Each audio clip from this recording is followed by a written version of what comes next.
Hi, and welcome back to another weekly training tips with me, Pat Quinn, co-owner and head trainer here at Champs Doghouse in Medford, New Jersey.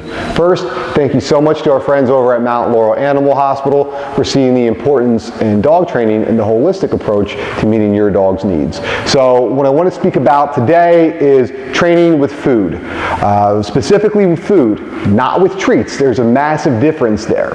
When you train with treats, not all the time, but typically it ends up to be an excitement thing for your dog versus being just a way to interact and to earn its daily kibble, just like how you earn your daily bread. It's an important concept for humans to learn that the world doesn't revolve around you. You have to work to put food on the table, pay your bills. Once you learn that, you can, as a person, maybe become service-minded. As a dog, maybe we start from the belly saying, hey, if you want to if you want to eat, you gotta work a little bit. Work from the belly eventually turns into play from the mind. So we start with the dog's belly, and then it gets used to training, gets to enjoy training, sort of solving puzzles with gentle guidance from you, the owner, and then it starts to work from the mind. Then once the dog sort of gets into the game, then after time it starts to train from the heart. And that's what we like to concentrate here at Champs Doghouse, is not pushing a dog to train, but sort of bonding with the dog as we train. And training through food is a great way to do that. If you want to give your dog treats, give your dog treats after a very intensive boot camp style, hyper-focused time training your dog, typically over 1 to 2 months. And then if your dog starts to regress with its behaviors or with its training, then maybe you taper back off the treats, table scraps and wet food, and give them that back later in their life. We're looking to meet your dog's needs from a primal standpoint, not a surfacey, giving your dog extra food, attention, treats, things that are ultimately bad for it, and unscrews its stability. We're looking to really balance your dog out and have it stable so it can have a normal existence without a lot of anxiety.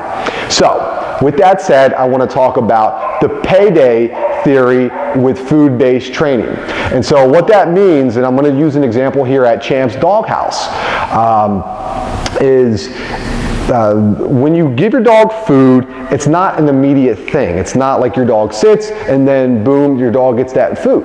There's a time in between that your dog wouldn't understand, wouldn't comprehend completely that action of sitting is what led to his payday. So here at Champs, our pay period ends on Wednesday. I process payroll on Thursday, and our employees here get paid on Friday. So what that looks like for your dog is this. When it does a said command, let's say a sit, the second it sits, you say yes. That is a verbal marker. It marks that action that earned the dog's food. So when we say yes, that's like us stopping the clock at 11:59 on Wednesday night at Champs to say, boom, the end of pay period. Thursday, the day I process payroll, is the time we put our hands in our pocket. Notice we don't put our hands in our pocket or give the dog that bone, put its leash on. Again, it's not just food. Food is a great way to start, but you can carry over food to tug and fetch and work it in interchangeably with any reward. Food is just the easiest one to mark and very versatile. So anyway, Wednesday, we stop the payroll. Boom, that's when the dog sits down. We say yes.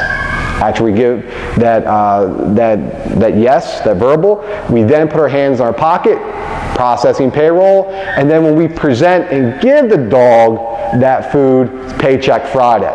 So I'm going to show you what that looks like right now. Jax, come. Good boy. Yes. Hand the pocket on Thursday, paycheck Friday. With praise. Good boy. Sometimes 1, sometimes 2, always with praise. Now the reason why we do that is because we don't want your dog to come up, get that paycheck, and then run away. We don't want your dog to always just sort of be standing over there, and the second you do a command or you put your hand in your pocket, your dog wants to come around. that's bribery. That's not good holistic dog training.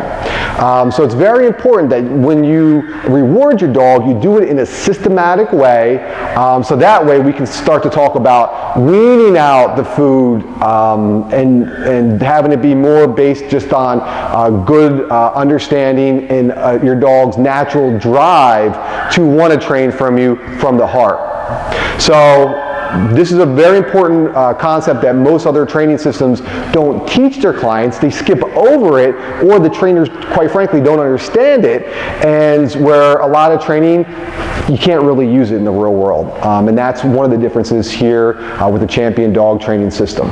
Anyway, thanks again for tuning in. We hope to see you next time.